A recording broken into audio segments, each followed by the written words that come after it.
தமிழ்நாட்டு மக்களிடையே அம்பலப்பட்டு போயிட்டாங்க. எனக்கு இது மக்கள் தீர்ப்பா மதிக்க மாட்டாங்களா? ஊர்ல போன பேசுறாங்க, எல்லாரும் சொல்ல என்ன அநியாயமா இருக்குது. ஒரு ஆள் மக்கள் அவருக்கு 4 சீட்டு குறைவா இருக்குது, ரைட். ஆனா இதுல ஆளுநர் இருக்காரு பாருங்க, அர்லேக்கர்.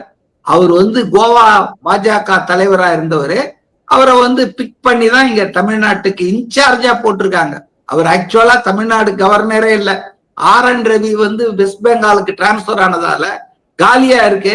அண்டை மாநில கேரளாவுக்கு தான் அவர் அப்பாயிண்ட் பண்ணாங்க அர்லேக்கரை. அவருக்கு இப்ப இந்த பொறுப்பு போட்டு அடிஷனல் இன்சார்ஜ் கொடுத்திருக்காங்க.